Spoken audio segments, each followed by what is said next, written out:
Hello student, welcome to virtual classes. कैसे हैं आप? आशा है सब मस्त होंगे। आज हम पढ़ेंगे, ये आपका क्लास 10th मैथ अनसोल्ड चल रहा है राजीव प्रकाशन का सेट नंबर 7। सेट का जो पेपर सेट है वो 822 HI है। इस सेट के हम 5 क्वेश्चन कर चुके हैं। आज हम क्वेश्चन नंबर 6 से स्टार्ट करेंगे।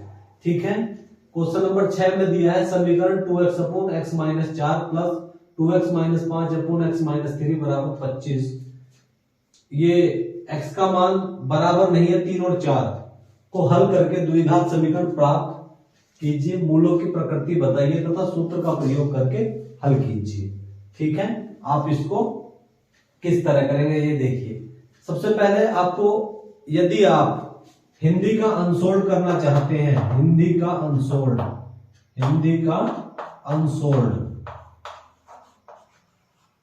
तो आप क्या कर सकते हैं, शिवा क्लासेस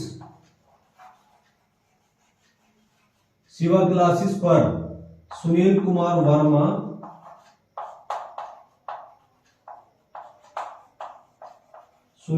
वर्मा हमारे साथी हैं, साथी टीचर हैं। वो क्या है, शिवा क्लासेस पर हिंदी का अनसोल्ड आपको करा रहे हैं 10th क्लास का। ठीक है, आप यहां जाकर के शिवा क्लासेस पर जाकर के हिंदी का अनसोल्ड कर सकते हैं। ठीक है, अब आप क्या करेंगे, अब आप देखिए अपना क्वेश्चन पे चलते हैं। हम क्वेश्चन पे दिया है हमारे,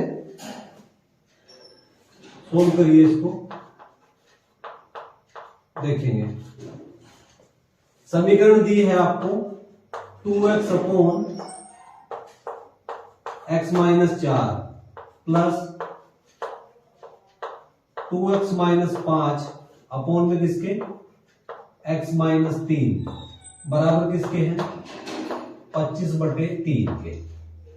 ठीक है, चलिए भाई हम देखिए इसको किस तरह करते हैं। आपको दिया है, आप क्या करेंगे, इसका एलसीएम ले लेंगे। क्या करेंगे, एलसीएम ले लेंगे। एलसीएम आ जाएगा इसका x माइनस 4 और x माइनस 3, x माइनस 4 और x माइनस 3, किस में मल्टीप्लाई करो, 2x x minus 3, x minus 4 और 2x माइनस 5, 2x माइनस 5 बराबर किसके, 25/3 के। ठीक, चलिए मल्टीप्लाई करो इसके अंदर, ये कितना होगा, 2x² माइनस के 3 दूनी 6x प्लस x किस में करो, 2x² माइनस के 5x, इसकी इसमें मल्टीप्लाई करो माइनस के 8x। ठीक है, माइनस 4 की इसमें करो तो 4 मुझे 20 प्लस अपॉन में किसके, अपॉन में है जी x की x में मल्टीप्लाई करिए, x की घात 2 माइनस का 3x माइनस के 4x माइनस माइनस प्लस 4 दिया 12 बराबर किसके, 25/3 के। 25/3 सोल्व करें, 2x² और 2x² ये हो गया जी 4x² माइनस के 6x और माइनस के 5x 11x, 11 और 8 माइनस के 19x हो गया। कितना हो गया, माइनस के 19x, माइनस के 19x प्लस का 20 अपॉन में किसके, x² माइनस के 7x प्लस के 12 बराबर किसके है, 25/3 के। 25/3, इसकी इसमें मल्टीप्लाई करो, 3 गुना करो, इसकी इसमें करो, इसकी इसमें करो, कैची गुना। ठीक है, चलिए करिए, तो कितना हो गया, 4 दिया 12x², 19 दिया 57x और 20 दिया 60 बराबर किसके, 25x² और 25 सत्ते कितना हो गया जी, 175, 175x और 25 12 हो गया जी 300। इस वाले पोर्शन को उठा करके इधर ले जाएंगे, इधर जाके कैसा हो जाएगा, माइनस का हो जाएगा। चलिए भाई थोड़ा इसको सोल्व करते हैं। तो 25x² माइनस के 175x प्लस के 300, इसको उठाकर इधर ले जाएंगे, ये कैसा हो गया, माइनस के 12x² प्लस के 57x और ये 7 इधर जाके कैसा हो जाएगा माइनस का, बराबर किसके 0 के। ठीक है, चलिए देखते हैं। 25x² में से 12x² घटाएंगे तो ये हो जाएगा कि 13x²। इंप्लाइज दैट 13x² हो गया, 175x है प्लस 57x है, तो 15 में से अगर 8 7 घटाते हैं तो ये हो जाएगा जी 8। कितना हो जाएगा 8। ठीक, और यहां बचा कितना, यहां बचेगा आपका 16। 16 में से 5 घटा देंगे ये हो जाएगा 13।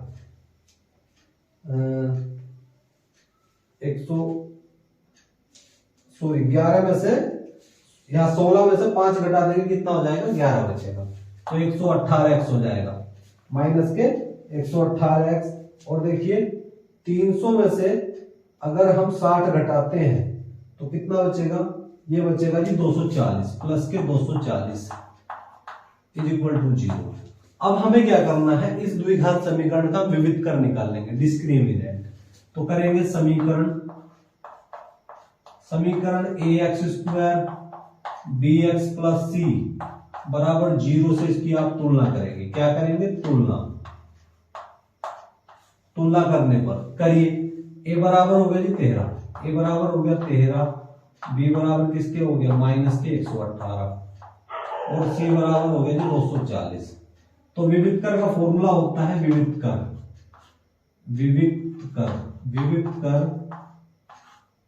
d बराबर b² minus 4ac, b² minus 4ac। b का मान है माइनस 118 का बार, माइनस 118 का बार 4 गुना a 13 हो गया, 13 गुना 240।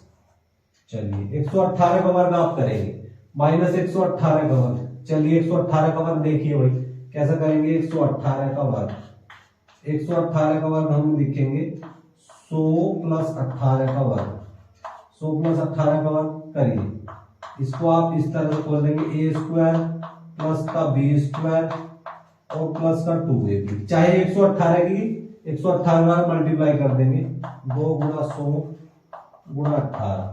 ठीक है, तो ये तो हो गया जी 10,000। 100 का वर्ग 18 का वर्ग 324। ठीक है, और 100 दूनी 200 3600 ये हो गया। ठीक है, चलिए इनको जोड़ दीजिए, ये हो जाएगा 4 0 2 2 हो गया। ठीक है, 6 और 3 9 और 10 3 13, 13,924। इसका 118 का वर्ग हो जाएगा 13,924, 13,924। ठीक है, 13,924 इसका वर्ग हो गया भाई। चलिए अब इसकी मल्टीप्लाई करेंगे, 13 चौका 52 हो गया, 13 चौका 52, 52 की आप 24 बार मल्टीप्लाई कर देंगे, ये हो जाएगा 4 दूनी 8 5 चौक 20। ठीक है, और 52 दूनी 104, 8 4 12, तो 12,480 हो गया, 12,480। ठीक है, अब हमें क्या करना है, इसमें से इसको घटा दीजिए, 13,924 में से 12,480 घटा देंगे। देखिए 4 में से 0 घटा देंगे हो गया 4, अब ये 12 में से 8 घटा देंगे कितना होगा 4, अब यहाँ हो गया 8 में से 4 घटा दें 4 हो जाएगा।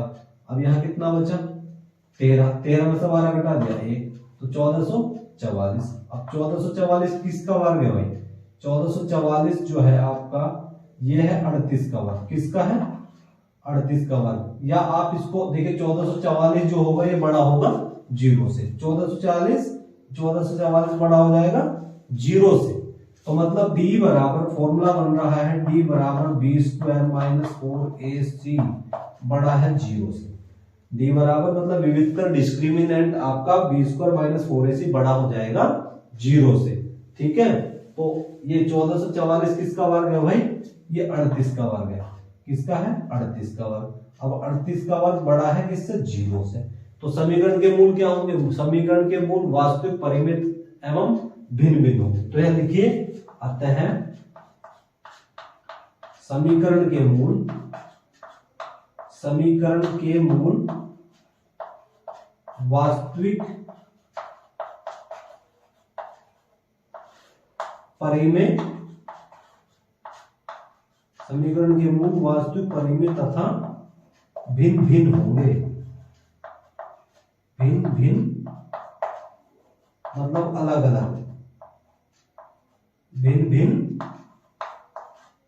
होंगे। ठीक है, अतः समीकरण के मूल वास्तविक परिमेय तथा भिन्न भिन्न होंगे, इस तरह करेंगे। ठीक है, ये तो हो गया, हमने निकाल दिया समीकरण के मूल। अब हमें क्या करना है, मूलों की प्रकृति बताइए। मूलों की प्रकृति हम बता दें। मूलों की प्रकृति क्या है, समीकरण के मूल वास्तविक परिमेय तथा भिन्न भिन्न होंगे।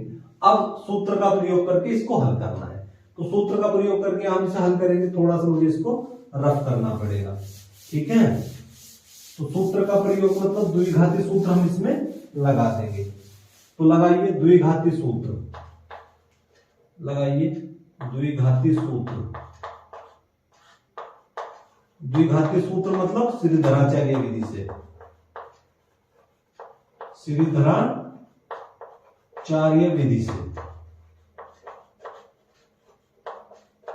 तो श्रीधराचार्य विधि इसमें अप्लाई कर देंगे। श्रीधराचार्य विधि क्या होती है भाई, x बराबर minus B plus minus under root B square minus 4ac upon में किसके 2a के, B square minus 4ac upon 2a।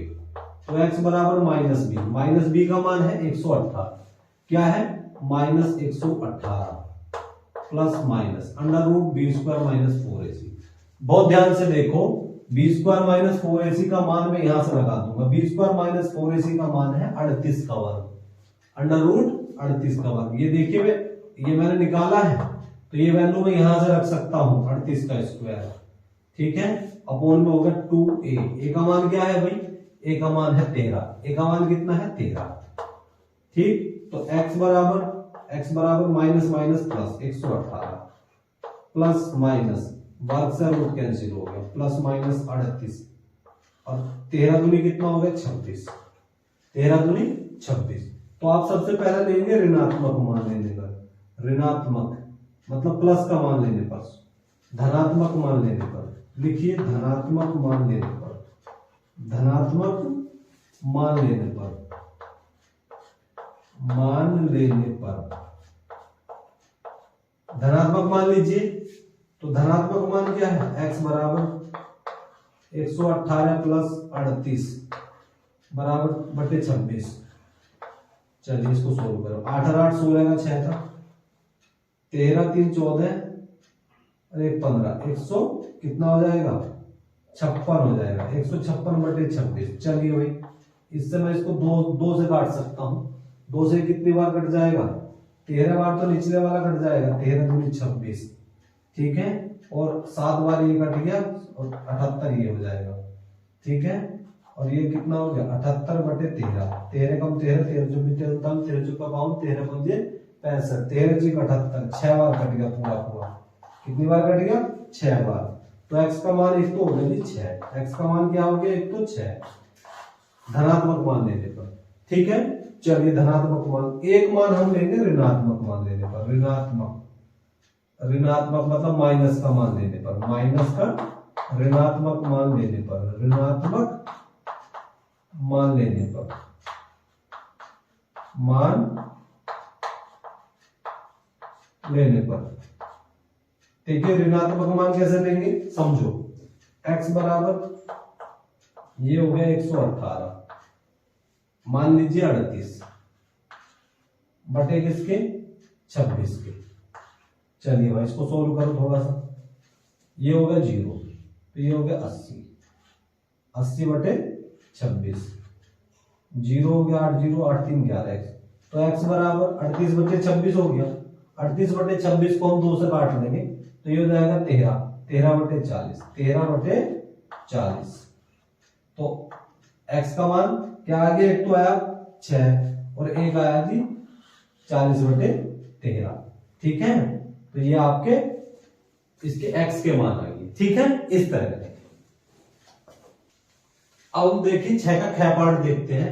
यदि किसी त्रिभुज की एक भुजा के समांतर अन्य दो भुजाओं को भिन्न भिन्न बिंदुओं पर प्रतिच्छेद करने के लिए रेखा खींची जाए, तो सिद्ध कीजिए कि वह अन्य दो भुजाओं को एक ही अनुपात में विभाजित करता है। देखिए हम इसको किस तरह से सोल्व करेंगे। सबसे पहले आप इसमें एक त्रिभुज बना देंगे। देखिए हमने एक त्रिभुज बना दिया, ये आपका एक त्रिभुज हो गया।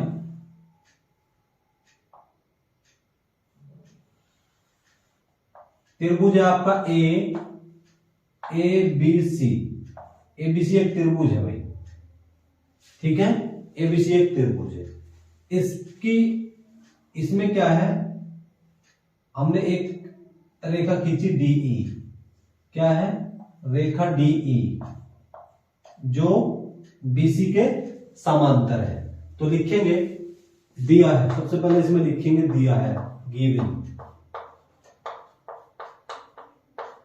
त्रिभुज एबीसी में, हमारा त्रिभुज एबीसी है तो लिखेंगे त्रिभुज एबीसी में, त्रिभुज एबीसी में क्या लिखना है, त्रिभुज एबीसी में रेखा डीई,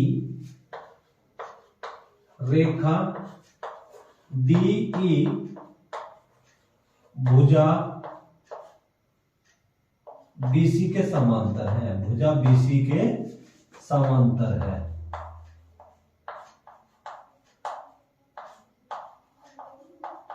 अर्थात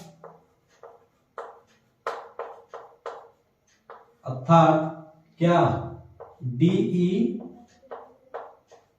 पैरेलल है, डीई समांतर है बीसी के, डीई पैरेलल है बीसी, ये दिया है, ठीक है।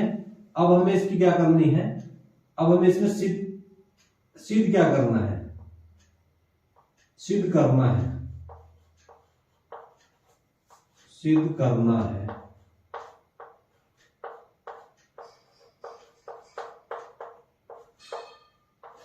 सिद्ध करना है क्या, एडी बटे डीबी, देखिए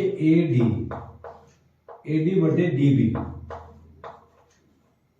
और बराबर है एई बटे ईसी, एई बटे ईसी, ये बात हमें इसमें सिद्ध करनी है। अब हमें क्या करना है, इसमें आप रचना लिखेंगे, रचना क्या की हमने इसमें देखेंगे भाई, हमने रचना की, देखिए डी और सी को मिलाया, डी और सी को मिलाया, बी और ई को मिलाया, तो लिखेंगे डी और सी को मिलाया, डी और सी को मिलाया, डी और सी को मिलाया तथा डी और सी को मिला दिया, तथा बी और ई को मिलाया, तथा बी और ई को मिलाया, बी और ई को मिलाया, ठीक है ना। अब देखो ई से एडी पर, ई से एडी पर लंब EH खींचा, तो लिखिए ई से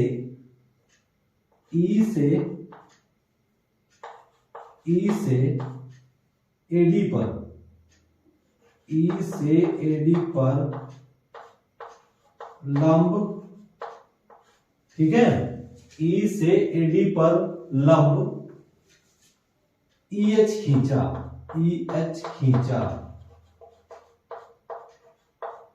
अर्थात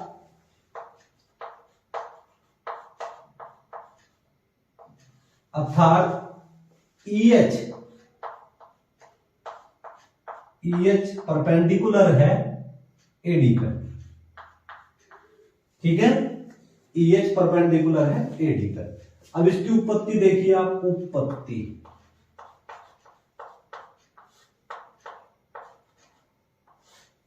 चलिए भाई उत्पत्ति करनी है। देखिए हमें क्या करना है, हम करेंगे त्रिभुज एडीई, तो देखिए त्रिभुज एडीई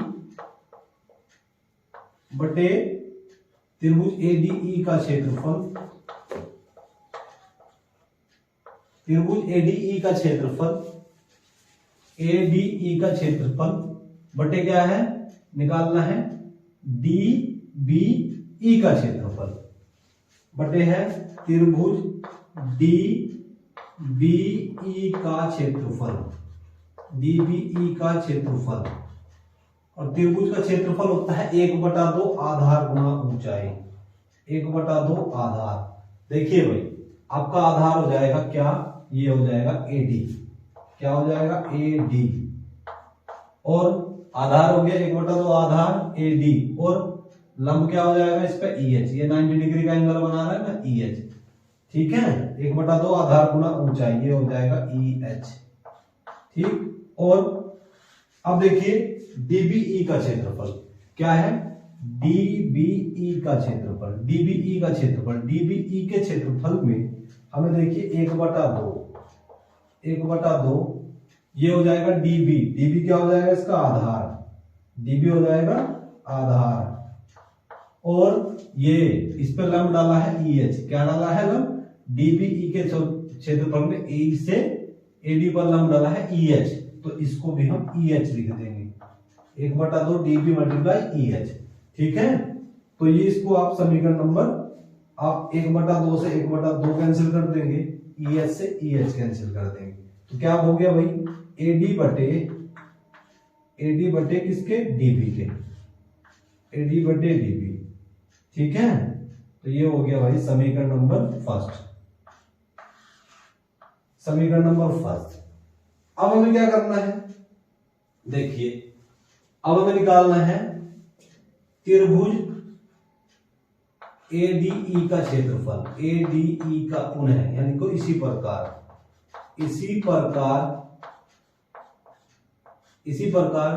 त्रिभुज ADE का क्षेत्रफल, ADE का क्षेत्रफल बटे DBE का हो गया, DBE का, अब यहां लिखेंगे DCE का क्षेत्रफल बटे त्रिभुज DCE का क्षेत्रफल, DCE का क्षेत्रफल।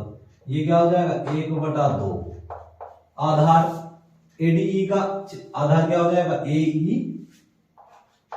AE, और लंब क्या हो जाएगा इसका EH। 1/2 गुना EH, 1/2 गुना EH, और ये क्या हो जाएगा 1/2 गुना, अब देखेंगे ये हो जाएगा DCE का क्षेत्रफल, ये होगा DCE का क्षेत्रफल, DCE का क्षेत्रफल हो जाएगा EC, AE बटे EC, और लंब हो जाएगा इसका EH। लंब क्या हो जाएगा EH। देखिए EH से EH कैंसिल हो गया, 1/2 से 1/2 कैंसिल हो गया। अब ये क्या हो गया, AE बटे EC, AE बटे EC, ये होगी जी सेकंड। अब देखिए बहुत ध्यान से देखो, त्रिभुज ADE का क्षेत्रफल हो गया ये, त्रिभुज ADE बटे DBE का क्षेत्रफल और DCE का क्षेत्रफल। अब इसमें आप बहुत ध्यान से देखिए, हमें इसमें चित्र से क्या दिया है क्वेश्चन, इसको चित्र में देखिए, ये दिया है ADE का क्षेत्रफल, DBE का क्षेत्रफल, DBE का क्षेत्रफल बराबर है DCE के क्षेत्रफल, यानी कि चित्र से लिखेंगे क्या, त्रिभुज DBE का क्षेत्रफल, DBE का क्षेत्रफल बराबर है, DBE का क्षेत्रफल बराबर है DCE के क्षेत्रफल के, त्रिभुज DCE का क्षेत्रफल, ठीक है, DCE का क्षेत्रफल।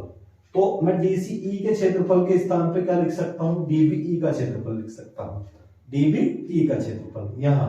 तो लिखेंगे त्रिभुज ADE का क्षेत्रफल, ADE का क्षेत्रफल, त्रिभुज ADE का क्षेत्रफल बटे DCE के क्षेत्रफल के स्थान पे लिख सकता हूं DBE का क्षेत्रफल, क्योंकि चित्र में आपको दिया है ये त्रिभुज DBE का क्षेत्रफल, ये वैल्यू क्या है भाई, ये है AE बटे EC, AE बटे किसके, EC के, ये होगी थर्ड इक्वेशन, इसको मैं मान लूंगा थर्ड इक्वेशन। ठीक है। तो अब आप क्या करेंगे, देखिए त्रिभुज एडीई का क्षेत्रफल बटे त्रिभुज डीबीई का क्षेत्रफल और त्रिभुज एडीई का क्षेत्रफल बटे त्रिभुज डीबीई का क्षेत्रफल। तो समीकरण फर्स्ट एंड थर्ड से, अब हमारा जो संबंध है वो फर्स्ट और थर्ड से, तो लिखिए समीकरण फर्स्ट एंड थर्ड से, फर्स्ट एंड थर्ड से। तो समीकरण फर्स्ट एंड थर्ड को हम क्या करेंगे, त्रिभुज एडीई का क्षेत्रफल बटे त्रिभुज डीबीई का क्षेत्रफल। अब यहां देखिए त्रिभुज एडीई का क्षेत्रफल बटे त्रिभुज डीबीई का क्षेत्रफल, तो ये होगा एडी बटे डीबी, एडी बटे डीबी, एडी बटे डीबी, एडी बटे डीबी सॉरी, एडी बटे डीबी बराबर किसके हैं, एई बटे ईसी के, एई बटे ईसी, एई बटे ईसी। तो ये बात आपको इसमें सिद्ध करनी थी भाई, ठीक है, इस तरह करेंगे। अब 6 का क्या पॉइंट देखेंगे, एक धात्विक गोले का आंतरिक और बाहरी व्यास क्रम से 4 सेंटीमीटर तथा 8 सेंटीमीटर ऐसे पिघलाकर एक शंकु बनाया जाता है जिसके आधार का व्यास 8 सेंटीमीटर है, इसकी ऊंचाई ज्ञात कीजिए। देखिए भाई हम इसको किस तरह करेंगे, सबसे पहले एक धात्विक गोले का आंतरिक और बाहरी व्यास, तो यहां लिखेंगे धात्विक गोले के लिए, धात्विक गोले के लिए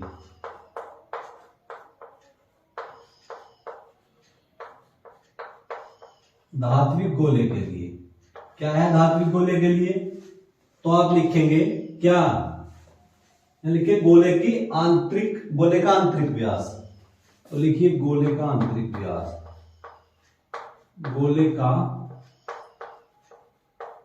आंतरिक व्यास, गोले का आंतरिक व्यास 2r1, 2r1 के बराबर रखेंगे इसको, क्योंकि व्यास जो होता है 2 गुना त्रिज्या होता है, ठीक है, और ये हो गया 4 सेंटीमीटर, 4 सेंटीमीटर। तो r1 बराबर कितना हो जाएगा, 4 बटे 2 मतलब 2 सेंटीमीटर, मतलब हो गया 2 सेंटीमीटर, ठीक है। तो गोले का आंतरिक व्यास 2r1। अब यहां लिखिए गोले का बाहरी व्यास, गोले का बाहरी व्यास, गोले का बाहरी व्यास 2r2, 2r2 बराबर कितना है 8 सेंटीमीटर दिया है भाई, 8 सेंटीमीटर, तो 8 सेंटीमीटर।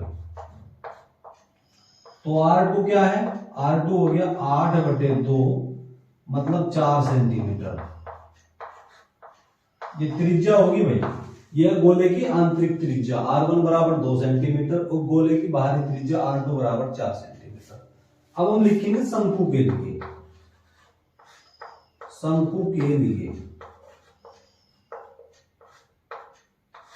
शंकु के लिए हम देखेंगे भाई इसको, मतलब धात्विक गोले को पिघलाकर एक शंकु बनाया जाता है जिसके आधार का व्यास 8 सेंटीमीटर है। तो लिखेंगे शंकु के लिए आधार का व्यास, आधार का व्यास,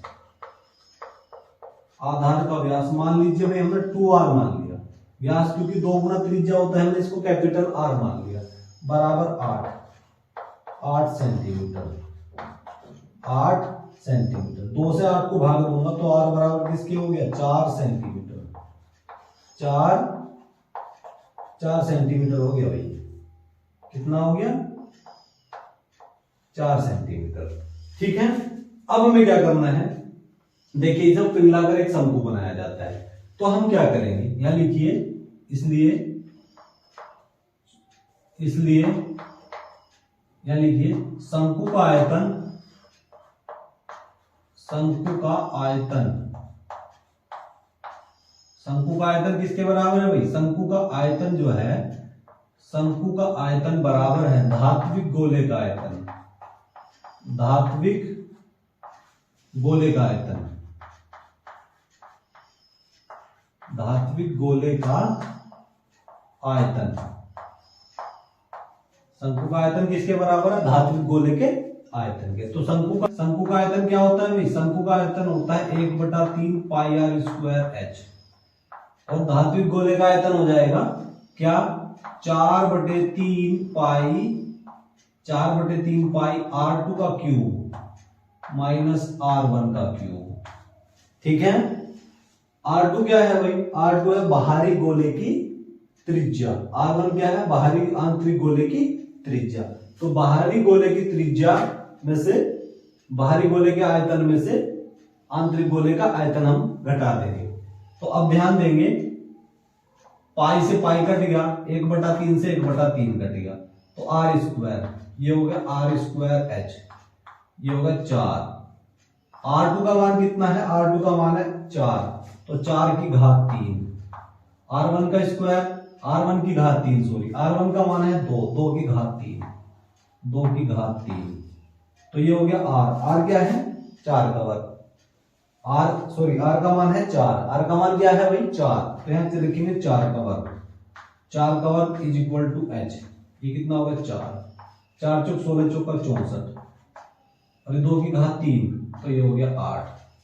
तो H इज इक्वल टू, ये कितना हो गया? 4, 64 में से 8 हम घटाते हैं तो कितना बचेगा? ये हो जाएगा जी 56, 56 हो गया।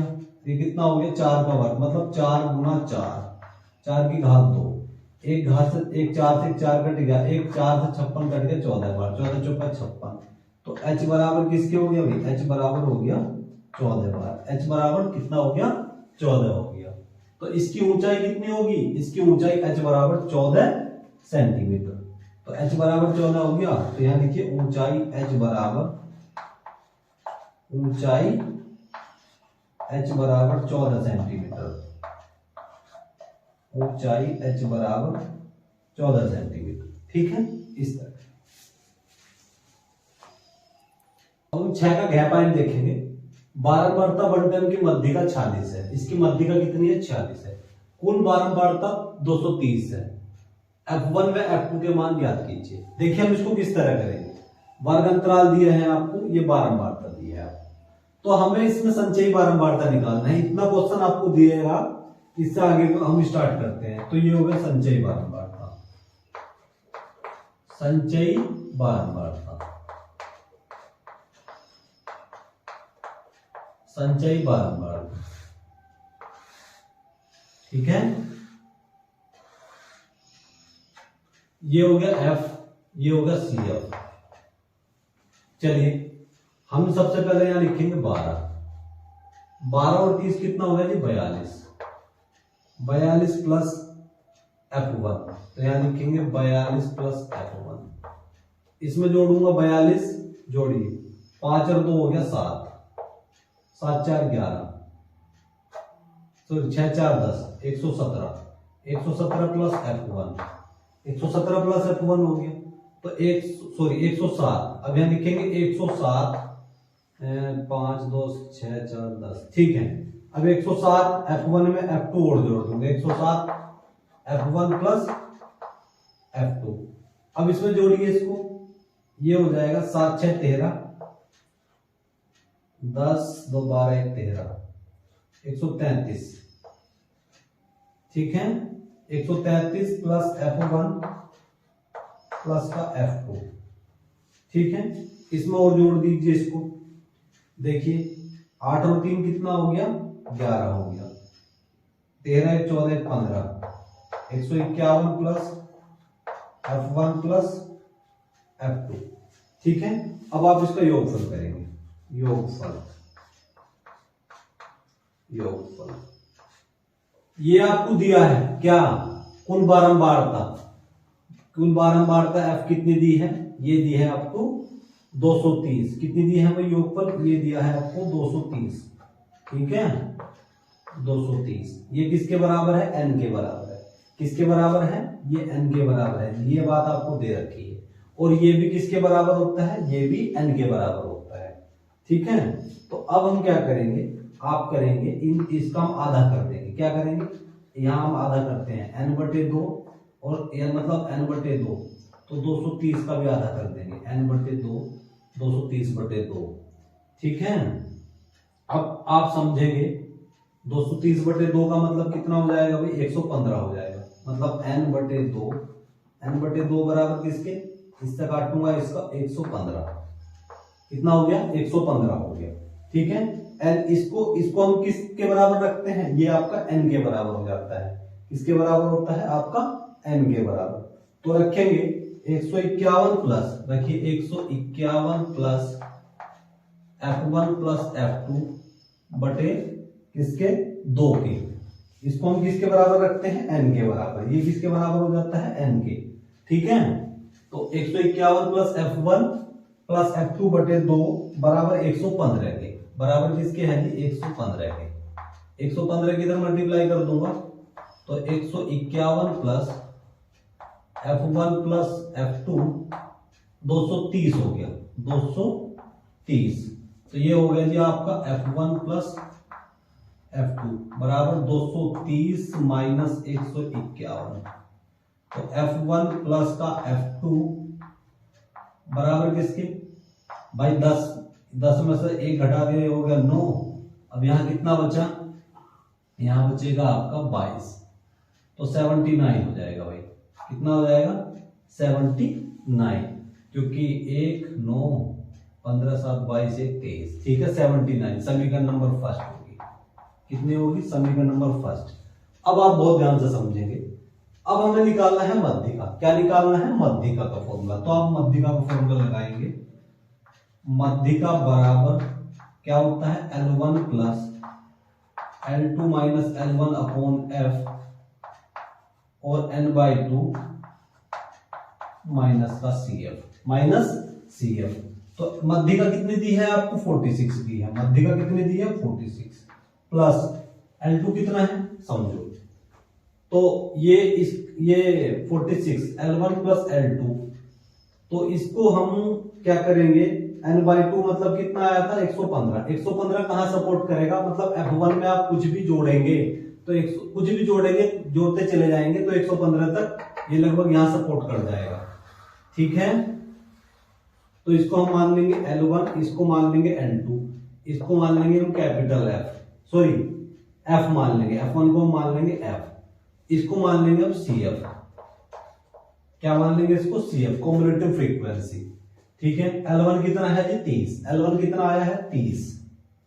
L1 आया है आपका 30 प्लस L2 है 40 माइनस 30। F आपको निकालना है F1। ठीक है, ये है जी आपका F1। F के स्थान पर हम रखेंगे F1। n/2 कितना है, n/2 है जी आपका 115। कितना है 115, ये हो गया 115। CF कितना है, CF है आपका 42। CF है आपका 42। तो अब हम इसको रखेंगे 46 प्लस 30 प्लस 30 में से 40 में से 30 घटा दिया 10 बटे F1। और ये कितना हो जाएगा, इसमें से इसको घटा देंगे, कितना ये हो जाएगा 3। 5 में से 2 घटा दिया 3, अब यहां हो गया कितना 10 में से 4 घटा देंगे, ये हो जाएगा 11 में से 4 घटा देंगे 3, 73। इसको उठाकर हम इधर ले आएंगे, इधर लाएंगे अगर हम इसको, तो ये हो जाएगा कि 16। कितना हो गया 16, क्योंकि 46 में से 30 घटा देंगे 16 बटे ये कितना हो जाएगा 10 गुना 73 और बटे किसके F1।